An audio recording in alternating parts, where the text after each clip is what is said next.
Hello, fellow freaks. Goth Mermaid Gamer here, and today we are going to react to the newest SonicHaXD video. Mortal Kombat 1 doesn't suck.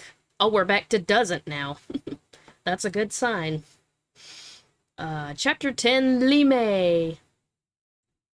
Li Mei is best Coral. So yeah, I almost forgot to do this. I just remembered just a little bit ago. And I'm like, oh crap, I got a video to record. So let's go ahead and get into this. We head to the Fire Temple, where Liu Kang sees the Solnados. Didn't know the Ying Fortress was this close to the Fire Temple. Aren't you lucky? Garrus shows up and reveals the worst news possible. All evidence points to the presence of a second timeline.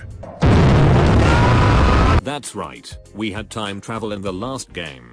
Now we have... No, don't do it! Multiverse. No, don't do it! Kill me. We'll deal with that tragedy later. Right now. Yeah, come on. Enough time travel shenanigans, guys. Or multiverse in this case. Well, I don't know, time travel shenanigans are okay. Multiverse, we're kind of getting sick of at this point. Outworld has declared war against Earthrealm, and Liu Kang must quell this conflict. Liu Kang heads to Outworld. Chapter 10. Li Mei. Estrada, can you serve? No, serve the country. The portal is guarded by Li Mei and her constables. It's more heavily guarded now, most likely due to the events of Chapter 7. Li Mei does not let Liu Kang pass. So then Liu Kang picks all the Oh, I'm surprised they didn't go for a "you shall not pass." correct dialogue options. I am to let no one pass. I must see Her Majesty. She no longer seeks my counsel, and I doubt she's interested in yours. The Empress has been deceived. Shang Tsung and General Shao have fomented this crisis as a means to steal her throne. Shang Tsung? I knew he couldn't be trusted. My palace sources told me he arrived out of nowhere, and immediately had the Empress's ear. He gained her trust by treating Princess Melina's condition. She is afflicted with Tarkat disease. Tarkat? The Empress You have now pretty much convinced Li Mei. must be beside herself. Li Mei, Empress Sindel needs our help. Will you join me? I failed the royal family once. I won't do so again. Yay. So Li Mei agrees to help Liu Kang save What the hell was that? Outworld. They then head to Sindel's palace, but they get ambushed by Reiko and his soldiers. So Li Mei fights back. You are now back at the Sundo stage, but instead of it being nighttime, it's daytime. After the festival, people seem to be going back to work. The piggyback duel are back from the festival. I wonder if they've been going at it all day. There are two people who seem to be arguing. Now what are you doing? What are you doing? Stop! You're such a dick! Miss Input, calm down! You calm down! And my favorite has got to be this guy, who is really into your fighting.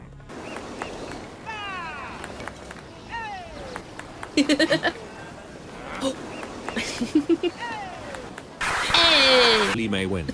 But before we move on with the story, I think it's a proper time for me to do this. Let's break it down. Reiko. If Nitara and Havik are fighting for him, I like the little squeaky toy noise. who's the worst character on the roster, then Reiko definitely gets the bronze medal. He's as generic goes. He shows up, tries to look tough, gets beat up, rinse and repeat. It's honestly hard to find interesting things to talk about with him. I guess something I kind of admire from NRS, but also find to be a detriment, is that they didn't go with the obvious betrayal plot.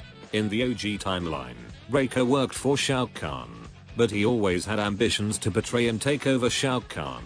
In M1K, he's got none of that. He's really loyal to General Shao. I'll follow the general to the bitter end. Like, really loyal. I will bring you victory or die. I don't get your blind loyalty to Shao. The general is a great man. I am bound to General Shao by blood. You should hold command, not Shao. You cannot pit me against him, sorcerer. I've treated you like a beloved son. And I will follow you into the deepest valley. Admit it, you're more lapdog than soldier. A dog, am I? See how I bite. I think he likes being called that, There is something seriously wrong with you. but being very loyal. Hey, I'm not gonna lie. Whoa, I ship it. Makes for a very generic character. Something that I don't critique much that I want to bring up here is the gameplay aesthetics. Not gameplay. That's a whole different conversation. But gameplay. Aesthetics. Despite my hatred for Havik and Nitara in the story, I think their gameplay looks absolutely fantastic. And it's an awesome modernization of their characters. Reiko, however, punches, kicks, and tackles. That's all. Very plain. He possesses. Yep, wait, but I like his MMA style, like, grapple attacks, and I like that, though. Is a knife on his character, and he shows off a spear in the character select screen. You can also see these weapons during the intro animation. Mid-round victory pose, fatal blow, brutality victory pose, arcade ending, and in one of his fatalities. Oh boy, sure can't wait to use these during gameplay. He doesn't. You can't. Why did you do this? You can actually see him using the spear in a boss fight in Invasions mode. So this suggests to me that this guy was rushed out. Which might explain why he's much more lackluster compared to the rest. And in a roster filled with crazy and wacky characters, his moves really don't stand out. He looks like he fits I guess more in that's fair. Tekken. The only unique thing about him is that he's one of the only true grappler type characters in the game. But like, if they wanted to add a grappler, I would have preferred Jax or KK. Overall, I think the biggest issue with Reiko is that I wasn't looking forward to him even before he got announced. I'm glad for the fans who wanted him, but I needed NRS to convince me why he's cool. Show me some crazy MK4 combos, bring back the hammer from Armageddon, let him use blood magic from the comics, but they gave him none of that, so he's just kind of basic. And his story is kind of forgettable too. I already forgot about him. What was I talking about? Oh yeah. Oh, come on. Arrest them. Okay, I will admit, I do like what's there, but they definitely could expand on it, I will agree. It would be nice if they did even more with him than they already have done. I like what's there, they should have done even more. See, this is what I was saying, and I am in SonicHaXD Discord server, by the way, and I agree with, you know, we were talking, me and some of the other members were talking about it. I think, I mean, there's some there that are like doom and gloom and act like this game ruined their entire life. I don't get that deep into it. I mean, I'm passionate, but to a limit, to a certain extent. Because at the end of the day, it's only a game. Why you have to get mad? You know what I mean? But, I think probably the biggest mistake was trying to clusterfuck all the previous games into one game. You know, like all the major events in the timeline, trying to stuff it all into this one game. It did not leave a lot of room for expanding characters, and, you know, I think that's what the issue is. Arrest the horse. Get the horse. They continue to Sindel's palace and get ambushed by Tanya and Chameleon. Let us pass, Tanya. Let us pass. Let us pass. Pass.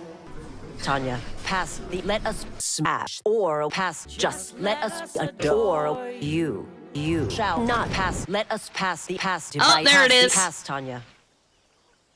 Pass What? out, Tanya. Pass. They fight. We wait.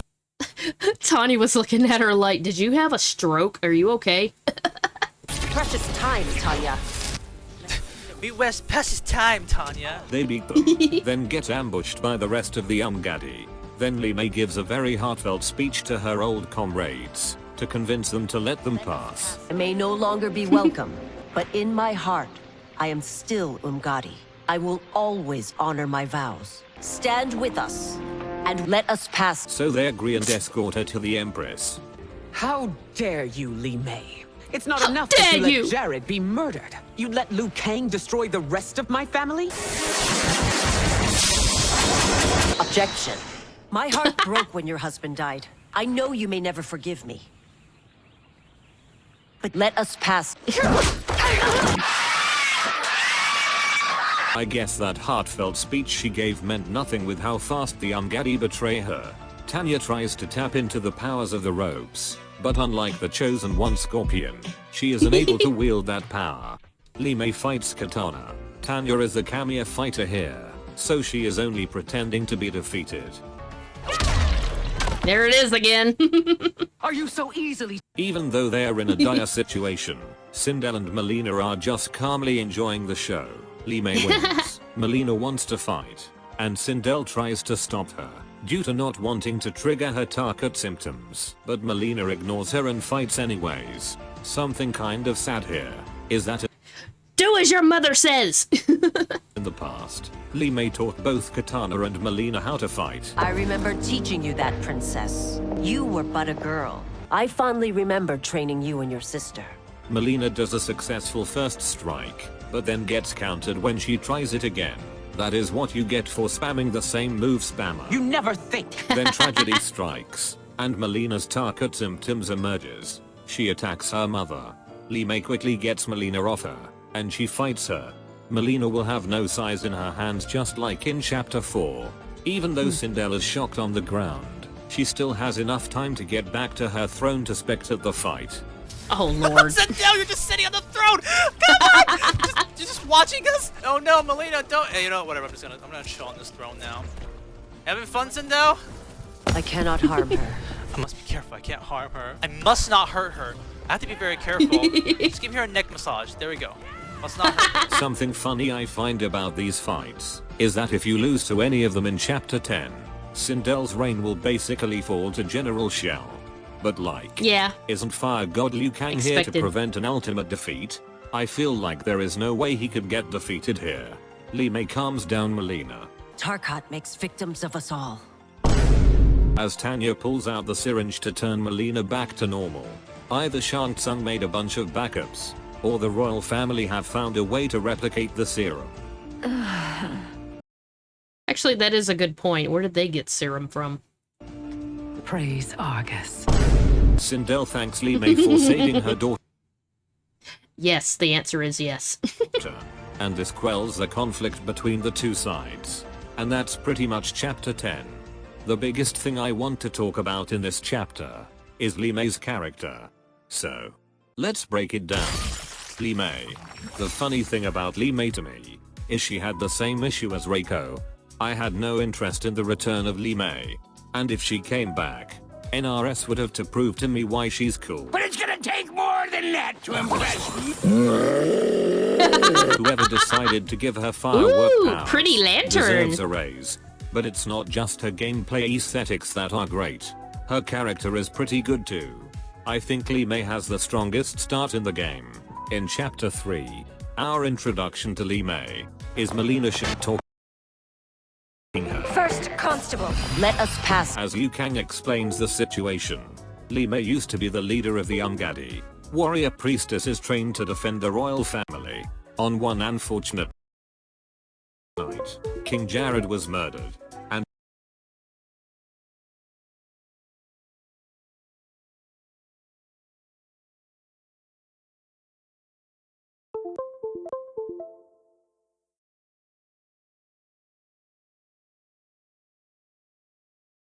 hello, can you hear me? Okay. Sorry, I had some technical difficulties there. And it was on her watch when it happened. Even if it wasn't her fault, it is still her responsibility. She was to be punished for this, and it's safe to assume the punishment is going to be pretty fucked up. But Lee Mei found a loophole. If she was not a member of the Umgadi, she could escape punishment. So she left the Umgadi, and became the leader of the constables. From an outsider's point of view, this is a cowardly behavior. She quit in disgrace rather than accept punishment. However, to Lee Mei, she's doing this because she believes she still has more to offer to Outworld, and she can't do that if she's infected by Tarkat. So she still helps the royal family in her own way, even if they despise her. Lee Mei's first chance of redemption comes from the tournament. She is the first opponent the champion of Earthrealm faces. and Li Mei is only here due to King Jared's traditions. As tradition requires, Outworld's initial competitor will be Sundo's first constable. Sindel probably hates Li Mei more than anyone in Outworld, but even she will abide by her husband's traditions. Remember, were it not for Jared's tradition, you would not be here. So this fight is extremely important to Li Mei. This is her chance to prove herself, to defend Outworld's glory. That leaving the Umgadi to fight another day was worth it. This fight is more important to me than you can ever know. And unfortunately, she loses. She takes a BO and leaves disgracefully. Such a tragic start to a character, and such a great setup for Li Mei. It really makes you sympathize with her, and makes you want to see her succeed. And she gets a second chance in chapter 10. Liu Kang brings news about General Shao and Shang Tsung usurping the throne, and Li Mei tries to save the royal family. It's here that I realized something important about Li Mei's character. She is not doing all this to redeem herself. A lot of times, these type of characters are motivated by redemption. They must restore honor to themselves. He took my honor. There is more to life than honor. But Li Mei could care less about that. She is willing to throw away everything she's worked for. Once again, you prove incapable of protecting the royal house. Betray the trust of everyone she knows. Your faithlessness astounds, Li Mei. And have everyone hate her. You let Liu Kang destroy the rest of my family? Just to be able to deliver Liu Kang's message. Li Mei's character reminds me of a story we were taught in Chinese class. The monk and the scorpion. One day, a monk was just chilling by the river, as they see a scorpion struggling in the water. So the monk saves it. The scorpion stings the monk, as they put the scorpion back on land. Sometime later, the scorpion crawls back into the water. The monk saves it, and the scorpion stings them again. Then sometime later, the whole thing repeats again. A stranger walks by and says, "That bitch stung you 3 times. Why do you keep saving it? Are you stupid?" And the monk replies, "The nature of water is wet. The nature of a scorpion is to sting. And the nature of man is compassion. And I will not let the scorpion's nature change mine." Even though Li Mei is getting stung by the royal family, she is still going to do everything she can to help them. I know you may never forgive me, but don't be blinded by anger and grief. We are... You know, thank you for sharing that story. That's really beautiful. I like that story. Are here to help you. Now at this point, I should just put Li Mei as an S tier on the story character tier list and call it a day. However, there are some glaring issues with this character. For starters, what do Shiva from MK11 and Li Mei from M1K have in common? They both serve the royal family.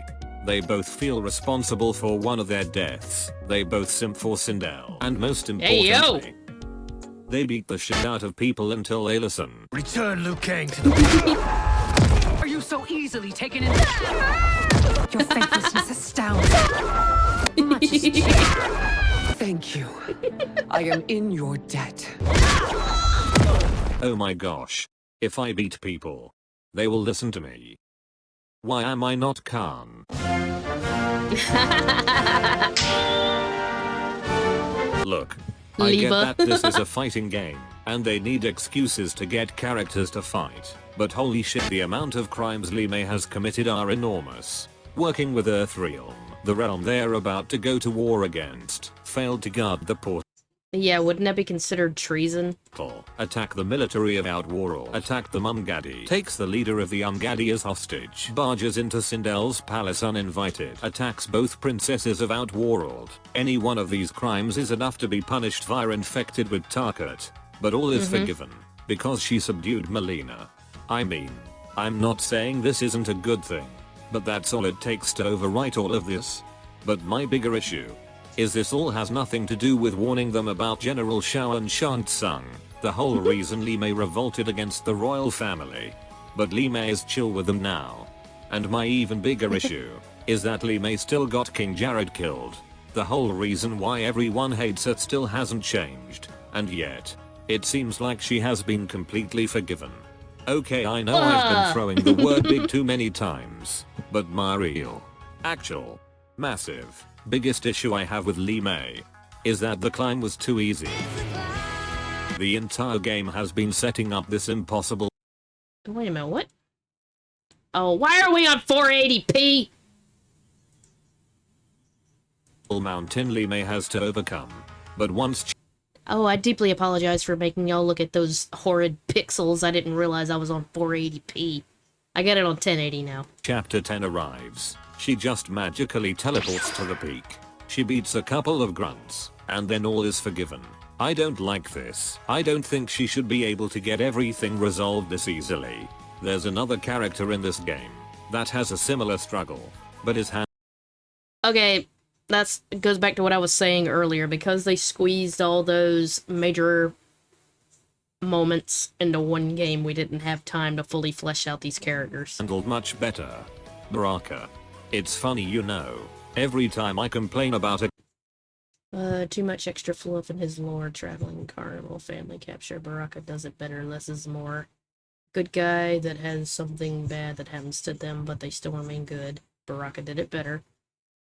We're gonna get into that. character. We're about to get and into I need it. an example to convey my points. I just point to Baraka. Finally, a benefit to my disease. Baraka spends the entire game helping the heroes, and helping his people. And by the end, he is still going to suffer and die brutally to Target. Some people don't get happy endings. But Baraka still helps others regardless of his own fate. That's what makes this tragic character awesome. Even though Lime defeats all her enemies, saves the princess, and delivers the warning to save Outworld, I still don't think she should be forgiven for King Jared's death. Put yourself in Sindel's shoes. You are told that Lime got your husband killed, and she gets no punishments, and is now the head of the constables.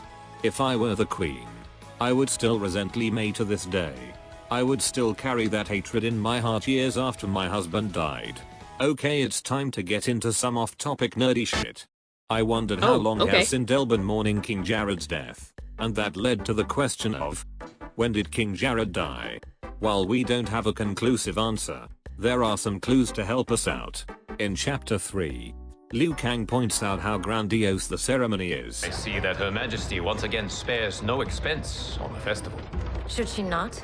It commemorates my late father. Considering that this is a tournament to commemorate King Jared, that means he was alive the last time Outworld had a tournament. So his death happened within the last 100 years. But we can do better with this intro dialogue. Your husband's murder haunted my father. All those close to Jared were devastated. So we know that the old Grandmaster was still alive when Jared was murdered. Now take this with a grain of salt. But I think King Jared first met the old Grandmaster in the last tournament 50 years ago. Sindel has an intro where she talks about the old Grandmaster's skills. Both your parents were excellent fighters. And even Baraka knew of Sector's father. Give my regards to Long Way. You know my father? So I think this heavily implies that the Lin Kui participated in the last tournament. And I think narratively speaking, this would be the perfect way for the Grandmaster and the King to meet for the first time. So in conclusion, I believe King Jared died within the last 50 years. Thank you all for indulging in my crazy game theory episode. Now back to our regularly scheduled programming. Hey, yo! Yeah, don't worry, I enjoyed it. After Lime saves Melina, I think Sindel can start to doubt her own hatred towards Lime. But I don't think she's ready to forgive her yet. I feel like the perfect response Sindel could give here comes from The Last of Us 2. Yeah, I know. I know we all hate this game. But I do think this line here hear me out. fits very well. I don't think I can ever forgive you for that. But I would like to try. Overall, despite my issues, I still think this is the best chapter in the second half of the story that's filled with shit. And I still really like Lime's character in this game. I guess you could say I give her a pass. Let us pass out, Tanya. As you wish. This is unprecedented.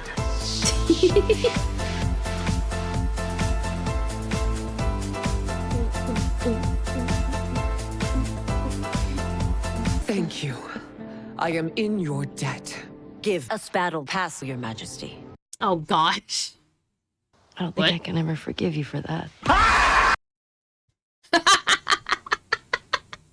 Oh my gosh. God, I love his humor. Okay, guys, so that was... Why do I have a... Oh, never mind. Bad Women's Anatomy, I like that subject. Anyways, it says let us pass and solves world hunger. So yeah, that was Mortal Kombat 1 doesn't suck. Again, back to that. Chapter 10, Lee May by SonicHaXD. Of course, I will link his channel in the description, so please go and subscribe to him and support him. Yeah, and, well, you know the drill. Like, comment, subscribe. Definitely comment, because it helps out with the algorithm. My Twitch and my Discord links will be in the description. Please join us. And, I guess that's about it. Oh, and tell me what you guys thought of this video. And I do believe I actually got the audio working correctly this time. I actually tested it out. So hopefully everything's good. Very sorry about that last time. But yeah, I love you guys. I'll see you next time. Bye.